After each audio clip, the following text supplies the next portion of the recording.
y tiene su comandante. Utilizando dos artefactos y pagando dos colores, puede elegir hacer o hacer un punto de una parte más.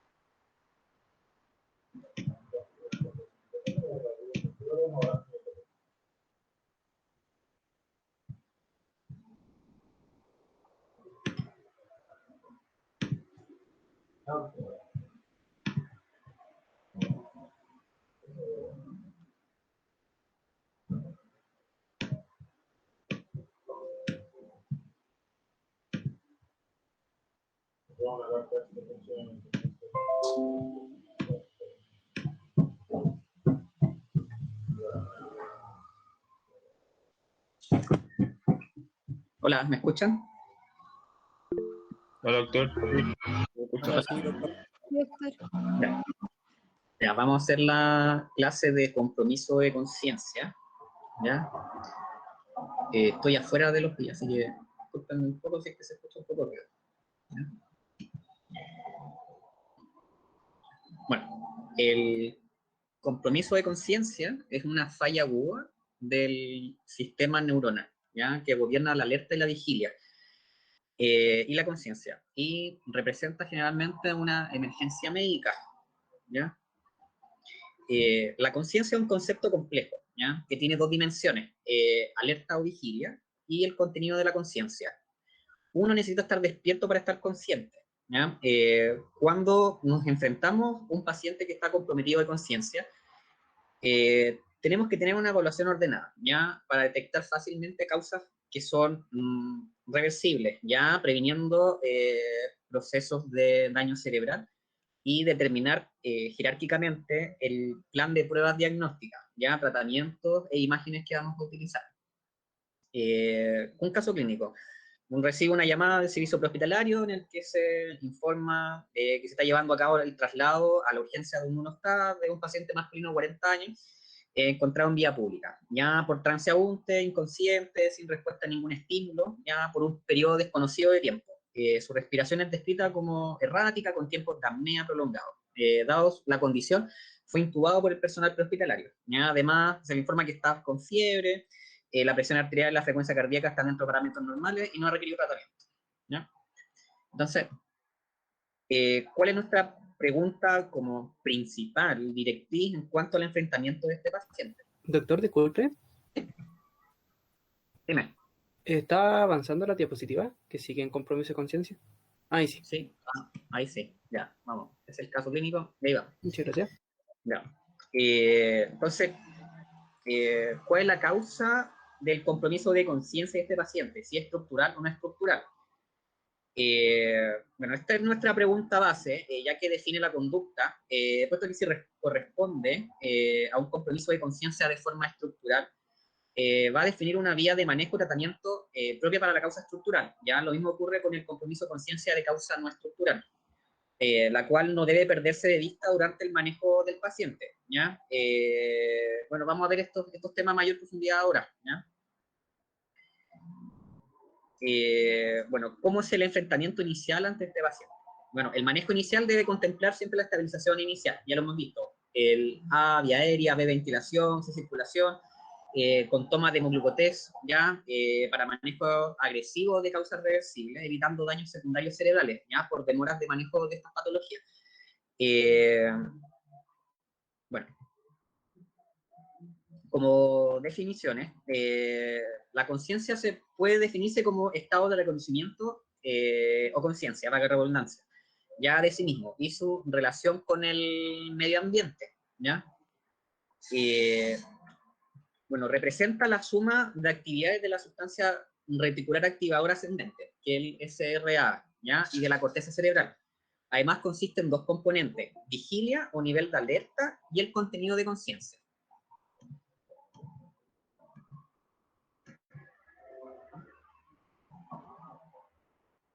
Bueno, la palabra conciencia procede del riesgo coma, ¿ya? Que significa sueño profundo, ¿ya?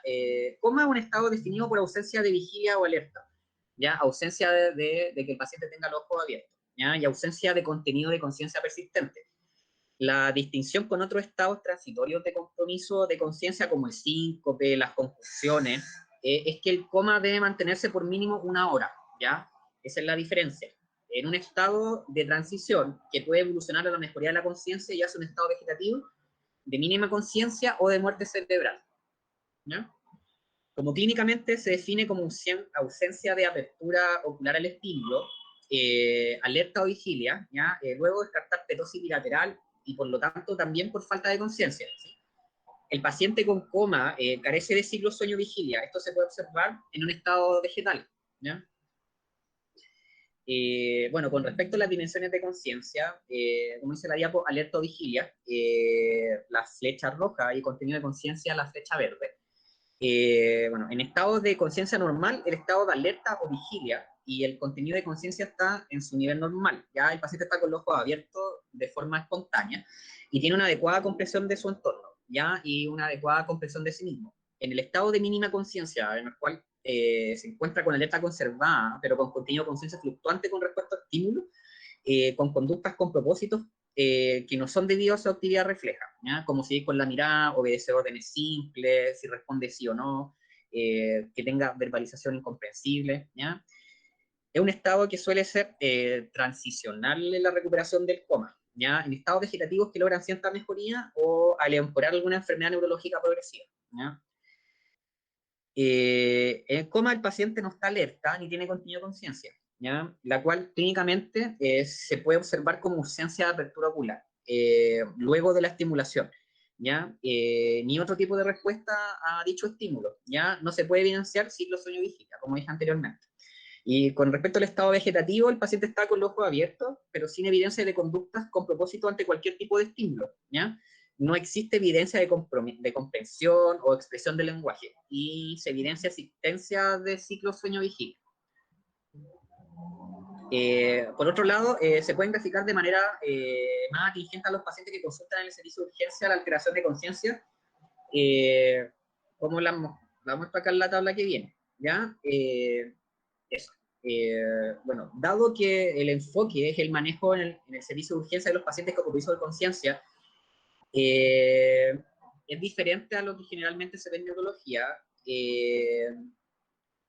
Bueno, hay una propuesta de evaluación que es un poco más objetiva, que es la escala de coma de Glasgow y el score FOUR, el score FOUR, ¿ya? Que significa Full Outline of Unresponsiveness, ya que resumen completo la falta de respuesta, que lo vamos a ver un poquito más adelante, ¿ya? Con respecto a la epidemiología, en general, el 10 o el 15% de las consultas en la urgencia son de carácter neurológico, ¿ya? Y se estima que el 1% de los ingresos a la urgencia consiste en personas con alteraciones del estado de conciencia. Bueno, según el DEIS, en el año 2014 se registraron 184 egresos a nivel país como somnolencia, estupor y coma, ¿ya? Y 495 egresos definidos como desorientación no especificada y 177 egresos a nivel país registrados como mareos de desvanecimiento. ¿Ya? Esto no considera los egresos codificados según la causa del compromiso de conciencia de diverso tipo, por lo cual se puede entender que es un problema relevante en la clínica, ¿ya? Y sin consenso en definiciones claras ni objetivables. ¿Ya? Esta información es del DES, que se las puse abajo. Con respecto a la fisiopato, bueno, el estado de conciencia es un proceso activo, ¿ya? Con múltiples componentes, entre los cuales se encuentra el contenido del pensamiento, ¿ya? Como son el reconocimiento de sí mismo, del entorno que nos rodea, de integrar estímulos sensoriales y respuesta adecuada a los estímulos, y la capacidad de alerta o vigilia, ¿ya? De mantener un ciclo de sueño-vigilia. Estos elementos se van a gobernar en dos estructuras mayores en el sistema nervioso central, ¿ya? Que la alerta está asociada al sistema reticular activante ascendente, el SRA, ¿ya? Que representa una población, un grupo de neuronas que están bastante definidas, que no reúnen los criterios biológicos para ser denominados núcleos, ¿ya? Y que se encuentran en el tronco encefálico, ¿sí? Y estimulan la corteza mediante fibras reticulares, córtico-reticulares, directas, y otras indirectas, con relevo en los núcleos del tálamo. Mientras, por otro lado, el contenido de pensamiento reside difusamente en la corteza cerebral, ¿ya? Para conocer la ubicación de las lesiones que son capaces de producir compromiso de conciencia, es conveniente recordar un poco de neuroanatomía, ¿ya? El sistema nervioso central, el encéfalo consta de 4 partes que son indispensables para todas aquellas actividades, tanto conscientes como inconscientes, ¿ya? Cerebro, cerebelo y encéfalo, que es el tálamo, hipotálamo, epitálamo y subtálamo. Y el tronco encefálico, que es el mesencéfalo, el bulbo, el raquillo y la protuberancia, ¿sí? Bueno, nos vamos a enfocar un poco en la clase en el tronco encefálico, ¿ya? Bueno, el tronco cefálico es la porción del encéfalo situada entre la médula espinal y el diencéfalo, ¿ya? Y se subdivide en estas 3 categorías: mesencéfalo, protuberancia y bulbo, ¿sí? Desde un punto de vista bioquímico, el SRAA incluye diferentes vías de neurotransmisores, ¿ya? Colinérgicas, glutaminérgica, adrenérgica, histaminérgica, serotonina, etc. La interacción de todas estas vías es la responsable en la última instancia del mantenimiento del ciclo sueño-vigilia, ¿ya? De esta forma, las lesiones corticales difusas, las lesiones localizadas en el tronco encefálico o del tálamo, y las alteraciones que son tóxicas metabólicas, ya que alteran todas las estructuras, pueden alterar el estado de conciencia. Podemos decir también, por ejemplo, que la relación entre los dos componentes de la conciencia sigue en un orden un poco más jerárquico, pero no recíproco, ¿ya? El contenido de la conciencia no puede darse sin estado de vigilia, pero la vigilia puede presentarse en ausencia de contenido de conciencia, como el estado vegetativo persistente. ¿Sí? El coma es el resultado de una alteración de este eje, por un proceso que afecta al centro de la activación del cerebro, al centro de conciencia, los tractos que lo conectan o alguna combinación de los mismos, ¿ya? Los pacientes, por lo tanto, no son conscientes y no están despiertos. Lo que es más importante, el coma por deterioro cortical solo puede ser el resultado de algo bilateral, ¿ya? Los déficits corticales unilaterales no causan coma. El coma prolongado puede evolucionar a estados con ciclo de sueño-vigilia, ¿ya? Sin conciencia, debido a que el estado comatoso continuo puede ser mínimamente consciente, ¿ya? Y otros pueden ser más conscientes de lo que se puede suponer o probar, ¿ya? Aunque la vía fisiológica común final del coma es la disfunción neuronal en la vía del SRA talámica y cortical. Fisiopatológicamente es súper útil subdividir en una disfunción neuronal estructural frente a una disfunción no estructural, ¿ya? O una disfunción neuronal difusa, ¿ya? Las causas estructurales del compromiso de conciencia se van a definir, por ejemplo, como aquellas que precipitan la disfunción a través de una fuerza mecánica, como la presión sobre el área, ¿ya? O un bloqueo del suministro del sustrato, ¿ya? La disfunción neuronal que es difusa precipita el compromiso de conciencia por anormalidades que son solamente a nivel celular, ¿ya? Y pueden dividirse en 2 categorías, que generalmente son las tóxicas y las metabólicas, ¿ya? En un compromiso de conciencia inducido por toxina, ¿ya? Una sustancia exógena que es responsable de los hallazgos clínicos, como puede ser intoxicación con benzodiazepinas, por ejemplo, ¿ya? En un compromiso metabólico, una perturbación del proceso endógeno, como la regulación de la temperatura, la regulación del sodio, ¿ya? O como la regulación de la glucosa, ¿sí? Esta clasificación es bastante útil porque nos define conducta a nosotros, pero tiene sus limitaciones. Por ejemplo, un proceso metabólico como hipoglicemia o hipoxia inicialmente puede producir compromiso de conciencia a través de una disfunción neuronal que es difusa, ¿ya? Sin embargo, si el proceso no se corrige y se produce muerte celular, la causa del compromiso de conciencia se vuelve más estructural, ¿ya? De misma manera, un proceso neuronal difuso como el edema cerebral puede convertirse en un problema estructural si el edema ocluye los vasos en la circulación posterior y produce isquemia del tallo cerebral, por lo que es súper importante tener un enfrentamiento estructurado para identificar las causas tiempo dependientes y las causas reversibles, ¿ya? Bueno, como ya hablamos un poco, cualquier proceso que afecte en forma significativa al encéfalo desde el cerebro hasta el tronco cerebral puede determinar un compromiso de conciencia. Y esquemáticamente estas enfermedades pueden dividirse en estos 2 grandes grupos, estructurales y no estructurales. Entonces, en resumen, existen 2 grandes grupos de causa de compromiso de conciencia, siendo nuestra pregunta principal En cuanto a conducta, ya que si corresponde a un compromiso de conciencia estructural, va un manejo y un tratamiento diferente, al igual que el compromiso de conciencia de causa no estructural, ¿ya? Por ejemplo, de causas estructurales, que son las injurias cerebrales primarias, tenemos las lesiones hemisféricas bilaterales o las difusas. Por ejemplo, el trauma del encefalocraniano, isquemia encefálica, hemorragia subaracnoidea, encefalopatía anoxoisquémica, trombosis venosa cerebral, neoplasia encefálica, meningoencefalitis, estado epiléptico, encefalopatía hipertensiva, encefalomielitis aguda diseminada, el síndrome de Press, etc. Con respecto a las lesiones hemisféricas unilaterales, tenemos a los traumas encefalocranianos, infartos cerebrales extensos,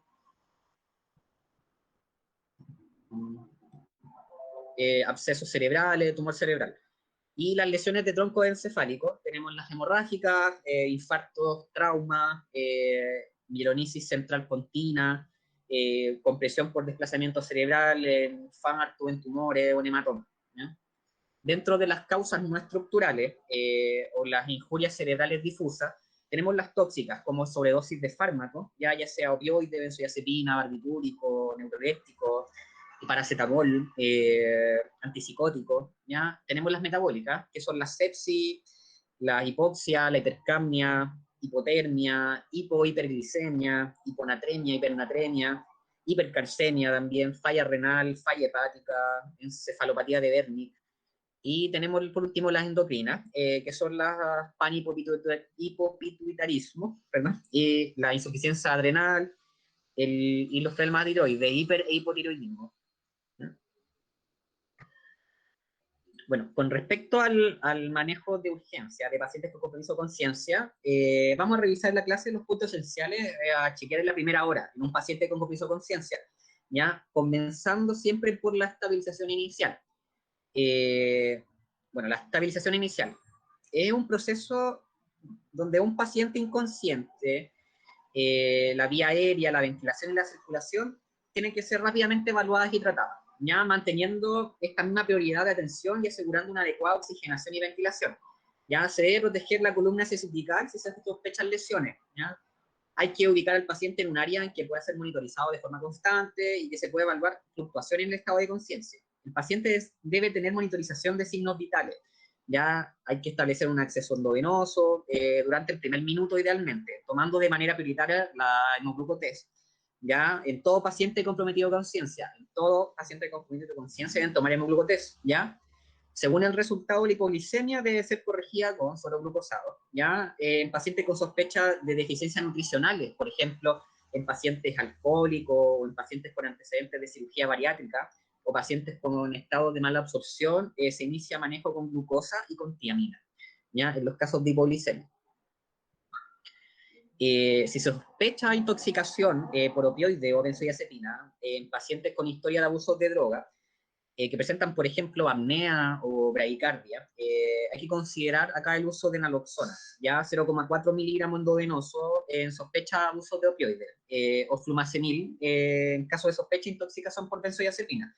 ¿Ya? El flumazenil en dosis de 0,2 a 1 miligramo, siempre tratando de buscar la intencionalidad del consumo, debido a que ¿ya? Por lo que el compromiso conciencia con intoxicación por benzodiazepina podría involucrar una emergencia psiquiátrica. ¿Okay? Por último, en la utilización del flumazenil, como vimos en la clase,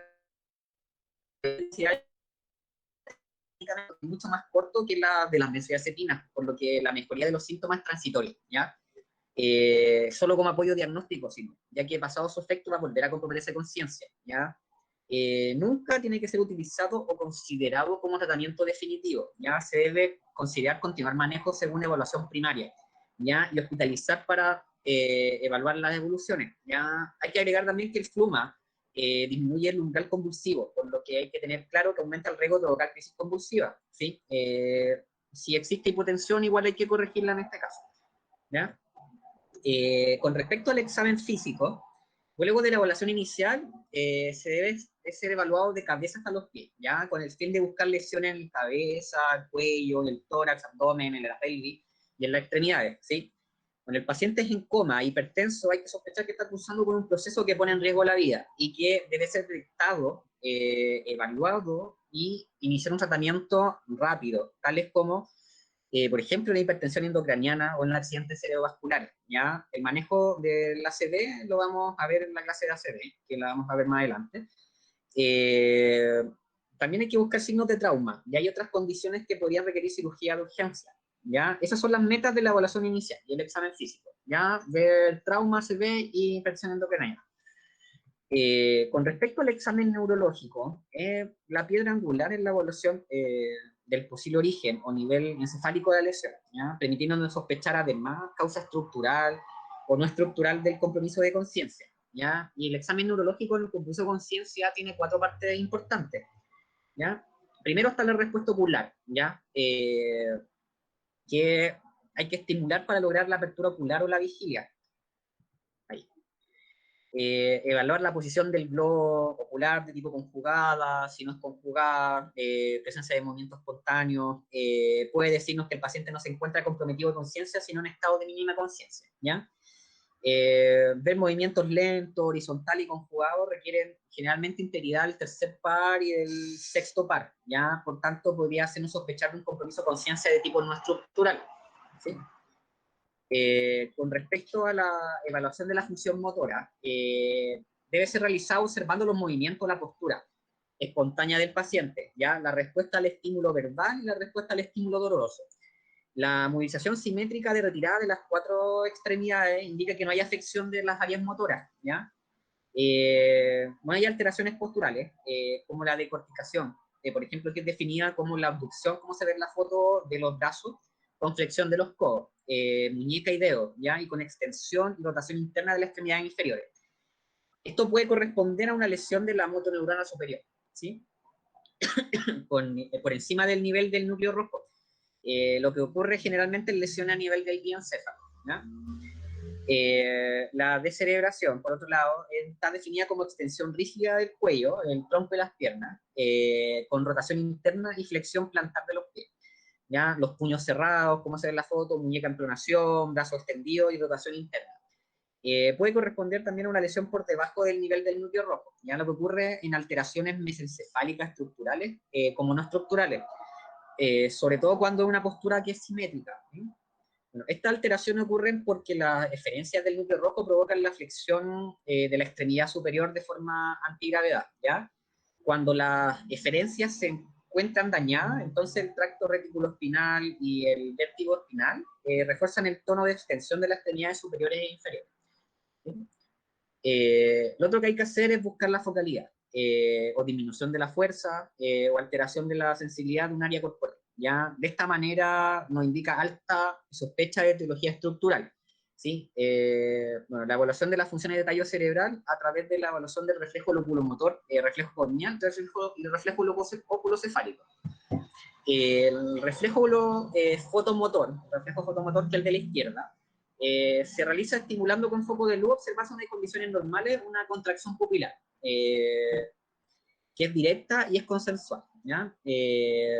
Acá vemos el segundo par craneano, el nervio óptico, con la vía aferente. En la vía aferente vemos el tercer plano, el nervio de motor ocular común, ¿ya?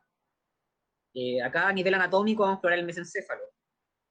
En general, el compromiso de conciencia no estructural mantiene una reactividad normal pupilar miótica, ¿ya? O midriática, pueden ser ambas, ¿ya? En daños axónicos que son muy intensos pueden existir pupilas midriáticas que no tienen reflejo, ¿ya? El del medio, que es el reflejo corneal, se realiza estimulando la córnea con una gasa o con una tórbula de algodón, ¿ya? Observándose en condiciones normales una contracción de la pupila, esa de del par pleural, perdón. Pudiéndose también objetivar también lagrimeo, ¿sí? Acá la vía eferente es del quinto par, el trigémino, la eferente es del nervio facial, ya del séptimo par. Acá evaluamos la protuberancia, ¿ya? Y, bueno, la presencia de un edema corneal intenso o la utilización de relajantes musculares pueden alterar o abolir el reflejo corneal, por ejemplo, cuando intubamos al paciente, cuando usamos rocuronio o succinilcolina, ¿ya? Por último, el reflejo loculomotor. Se denomina también el reflejo propioceptivo, de torsión cefálica o fenómenos de ojos de muñeca, ¿ya? manteniendo los ojos abiertos del paciente, vamos a realizar giros rápidos de la cabeza de sentido horizontal, de un lado hacia otro, ¿ya? Y tenemos que observar una desviación ocular conjugada, opuesta al lado del movimiento, volviendo los ojos posteriormente a la posición de reposo. Ya lo que vimos en las clases anteriores con el test de Higgins, es la misma cosa, ¿ya? Acá evaluamos con la vía aferente el octavo par, el vestíbulo coclear, la vía aferente el tercer par y el sexto par, o sea, el ocular común y el ocular externo. Y el nivel anatómico acá, si no me equivoco, es la unión de la bulboprotuberancia, ¿ya? También hay que evaluar por último los patrones respiratorios, ya entre los cuales podemos encontrar los que están acá, ¿ya? La bradipnea, una respiración lenta y superficial. La respiración de Kussmaul corresponde a una respiración hiperneica profunda que puede corresponder a lesiones protuberanciales o de mesencéfalo. La de Cheyne-Stokes, respiración tipo cíclica, ¿ya? En lo que van excursiones respiratorias que van haciendo más profundas hasta que comienza a decrecer, llegando a periodos de apnea, y vuelve a comenzar el ciclo, ¿ya? Pueden ser manifestaciones de la etapa inicial de herniación. La respiración apneúsica, también, que es otra que hay que aprenderse, que se produce una pausa al final de la inspiración, ¿ya? Y se manifiesta por daño de la protuberancia. Lo otro es la respiración atáxica, respiración sin organización, anárquica, que se manifiesta previa al paro respiratorio, ¿ya? Y evidencia lesiones de tipo vulvares. Bueno, siendo los patrones respiratorios definidos en orden de gravedad, el más grave de todos, la bradipnea.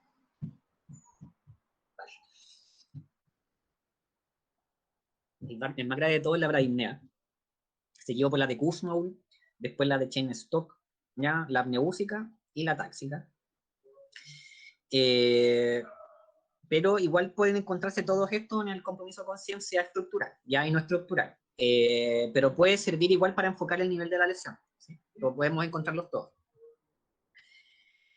Bueno, la evaluación neurológica rápida la podemos hacer con la escala de coma de Glasgow, ¿ya? Que esta está igual hecha, como hemos visto en clases anteriores, para evaluar lesiones traumáticas cerebrales, ¿ya? Es un score de 15 puntos en el cual se evalúa apertura ocular, respuesta verbal y respuesta motora al estímulo, ¿ya? Como está en la imagen, ¿sí? Sin embargo, tiene algunas limitaciones, ¿ya? Como que no evalúa alteración en el funcionamiento del tallo cerebral, hemiparesia o afasia. Y además, pacientes con una misma puntuación de la escala de Glasgow pueden presentar diferentes combinaciones de presentaciones clínicas en lo motor, el ocular y la respuesta verbal. Ya se recomienda siempre registrar la puntuación completa de la escala de Glasgow y su subscore, según lo motor, ocular y respuesta verbal. O sea, tenemos que poner ocular 3 puntos, verbal 2 puntos. Ya no nos sirve poner Glasgow 13 o Glasgow 12, porque necesitamos saber en qué lugar está disminuido los puntajes. También tenemos la escala de Fogg, ¿qué es esta? ¿Ya? Que evalúa respuesta ocular, respuesta motora, reflejo de tronco, respiración. ¿Ya? La puntuación total puede ser entre 16 puntos, que es un paciente consciente, y 0 puntos, un paciente en coma reactivo sin reflejos de tronco. ¿Ya? La escala FOR ha sido validada con una buena concordancia entre observadores y una relación lineal con la mortalidad, ya permitiendo además distinguir distintos grados de afectación entre los pacientes con puntuaciones bajas de escala de Glasgow. O sea, si tenemos un paciente con un Glasgow bajo, la escala de FOR es mejor.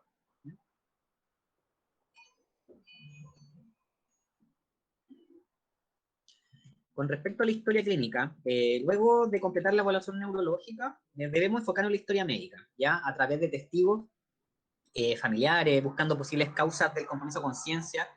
Hay que indagar en los detalles de cómo fue encontrado el paciente, si existían medicamentos en el lugar o signos de sospecha de trauma infligidos por terceros o autoinfligidos. Con respecto a los exámenes de sangre, según la literatura que encontré en general, se enfocan en encontrar causas de pacientes comprometidos de conciencia reversibles, por ejemplo, la hipoglicemia, el electrolitos plasmáticos, hemograma, gases arteriales, gases venosos, ¿ya? La carboxihemoglobina sería beneficioso en algunos pacientes, ¿ya? Como vimos en la clase de intoxicación. Pruebas de toxicología urinaria, en caso de que están disponibles, podrían ser de gran ayuda, ¿ya? También hay estudios de PCR, estudios microbiológicos, incluyendo cultivos de orina y de sangre, podrían ayudar en algunos casos, cuando se sospeche un compromiso de conciencia por etiología infecciosa, ¿sí? Una causa bastante frecuente en ancianos, compromiso de conciencia por infecciones, ¿ya? Bueno, el otro que hay que ver si es de causa estructural, tóxico-metabólica o desconocida, ¿ya? Teniendo todo lo anterior resuelto, el ABCDE, los exámenes que vamos a pedir, el examen físico, llegamos al punto más importante en el manejo de estos pacientes, en el que debemos diferenciar si la causa del compromiso de conciencia se debe a un proceso estructural, no estructural, o sea, tóxico-metabólico, o de origen incierto, ¿ya?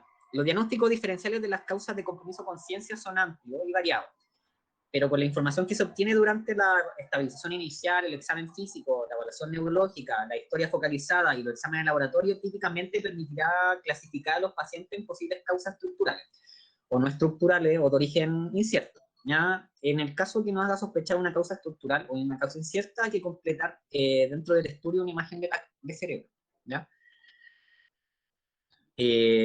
Bueno, con respecto a la imagen, el TAC sin contraste hay que conseguirlo lo más rápido posible si se sospecha una causa de forma estructural, en un paciente comprometido a conciencia, ¿ya? Y en aquello en que la causa no la tenemos clara, ¿sí? Este estudio se hace buscando identificar etiologías como infartos cerebrales, hemorragias intracraneales, masas cerebrales, edemas cerebrales o hidrocefalia aguda, ¿ya? En caso de sospecha de ACV agudo isquémico, hay que solicitar TAC contraste y angiotac de vaso y cuello para ver qué tipo de estado vascular del cerebro tiene el paciente, ya que el TAC sin contraste, en el caso de una fase hiperaguda, puede ser normal, ¿ya? Por eso es importante el angiotac, ya de cerebro y cuello. Bueno, también hay que considerar que los accidentes vasculares isquémicos no dan típicamente compromiso de conciencia agudo, a no ser que el infarto envuelva al SRA, ¿ya? Como en los casos de trombosis de la arteria basilar, ¿ya? En esos casos comprometen la conciencia, la trombosis de la arteria basilar, acuérdense de eso, ¿ya? En los casos subagudos, estos se pueden deber a infarto extenso hemisférico, con herniación transtentorial o hidrocéfalo no comunicante, ¿sí? Cuando se sospecha una infección del sistema nervioso central, el TAC de cerebro sin contraste puede ser indicado con el fin de encontrar abscesos, por ejemplo, colecciones, hidrocefalia, cambio hemorrágico y previo a la punción lumbar para análisis del hidrocefalorraquídeo, en el caso de que haya hipertensión endocrinal. Otros puntos esenciales a checar durante la primera hora. Lo primero del resumen de todo es estabilización inicial del paciente, ya vía aérea, ventilación, circulación. Luego, excluir siempre la hipoglicemia, intoxicaciones por opioides, intoxicación por benzoiazepina, por monóxido de carbono, ¿ya? Exámenes mínimos, hemoglucoteca, gases arteriales, toxicológicos, según evidencia actual, serían los con mejor rendimiento para detectar causas tóxico-metabólicas, ¿ya? El otro, determinar si el coma es de etiología estructural, no estructural o de etiología desconocida. Y el último, el TAC de cerebro urgente, si sospecha una etiología estructural o no estructural. Con respecto al tratamiento, para finalizar, el tratamiento del compromiso de conciencia depende de la causa, por lo cual es de vital importancia lograr identificar a lo antes posible. Bueno, en general se maneja en los principales 3 grupos de manera operacional, ya estructural, no estructural o desconocido. Primero, el compromiso de conciencia de causa estructural puede ser bastante catastrófica, ¿ya? Y de difícil tratamiento cuando la causa es tratable. Si es tratable, puede ser tratada quirúrgicamente o de forma farmacológica o una intervención mecánica, como trombectomía, craniectomía descompresiva, trombolisis, ¿ya? Bueno, los autores de diversos estudios abogan por involucrar tempranamente a los neurocirujanos en el manejo de los pacientes con compromiso de conciencia, sobre todo en aquellos pacientes que poseen hemorragia endocraniana o hidrocefalia, ¿ya? Ya que una intervención bastante rápida tiene un efecto súper bueno sobre la mortalidad y los outcomes sobre estas dos enfermedades, ¿sí? Pacientes también con ACV deben ser evaluados rápidamente por neurólogos, ¿ya? Para evaluar la factibilidad de realización de trombolisis intraarterial, ya hasta las 4,5 horas, ¿sí? Lo otro, los pacientes con compromiso de conciencia de causas que no son estructurales, debido a inducción metabólica de disfunción neuronal difusa, el tratamiento va a involucrar todo aquello que lleve a recuperar la hemostasia. Ya en algunos casos, como la hipoglicemia y la insuficiencia respiratoria, la meta es normalizar la glicemia y la presión parcial de oxígeno, o la presión parcial de CO2 en la sangre. ¿Ya? En otros casos, como la encefalopatía hipertensiva y la hiponatremia, el tratamiento correcto inicial involucra solo una corrección parcial, ya que un retorno abrupto a la normalidad de la presión y del sodio puede producir una cuestión súper catastrófica de forma clínica. ¿Ya? Lo otro, en los pacientes con causa no estructural, pero con una causa tóxica, la intervención más importante establecida hace más de ya 50, 60 años, es la terapia de soporte apropiado. ¿Ya? El manejo inicial de estos pacientes incluye el ABC, cuidados más avanzados, terapias como que están viéndose ahora, que alteran el pH compartimental o el pH sistémico para reducir la toxicidad de la droga o incrementar la expresión de la droga, administrando bicarbonato de sodio, por ejemplo, para la intoxicación con antidepresivos tricíclicos o intoxicación con salicilato, ¿ya? A pesar de que existen antídotos específicos para muchas drogas, juegan un rol menor en el manejo de estos tipos de pacientes, como lo vimos en la clase de intoxicaciones. Ya es manejar primero al paciente, después la droga. ¿Sí? Bueno, este es un resumen del compromiso de conciencia, de la clase donde están las cositas que vimos. Y dentro de los puntos principales, a modo de resumen, el compromiso de conciencia es una falla aguda del sistema neuronal que gobierna la alerta, la vigilia y la conciencia y representa una emergencia médica. ¿Ya? De coma es un estado indefinido por ausencia de vigilia alerta, ¿ya? Con los ojos abiertos, y ausencia de contenido de conciencia persistente. La distinción con otro estado de transitorio de compromiso de conciencia como síncope, conclusión, es que el coma debe mantenerse por mínimo 1 hora, ya eso es pregunta de prueba, ¿sí? Cuando enfrentemos a un paciente comprometido con conciencia, el médico debe tener una evaluación ordenada para detectar fácilmente causas remediables, previniendo procesos de disforia cerebral, y determinar jerárquicamente el plan de pruebas diagnósticas, tratamiento e imágenes. ¿Ya? En un paciente también comprometido con vía aérea, la ventilación y la circulación hay que verlas rápidamente para tratarlas, ya manteniendo esta misma prioridad de atención y asegurando una adecuada oxigenación y ventilación. ¿Ya? Se debe proteger la columna cervical si sospechamos lesión, ABCD básico. ¿Ya? Hay que ubicar al paciente en un área en que pueda ser monitorizado de forma constante y que se pueda evaluar fluctuación en un estado de conciencia. Y el tratamiento del compromiso de conciencia depende de la causa, por lo cual es súper vital lograr identificar la causa lo antes posible. ¿Ya? Más que nada eso, el compromiso de conciencia agudo. Ya un enfoque ABCD no es más difícil que eso. Ya, si bien la fisiopatía es un poco engorrosa, es importante que se la sepa. Ya no voy a preguntar de muchas fisiopatos, solamente. Y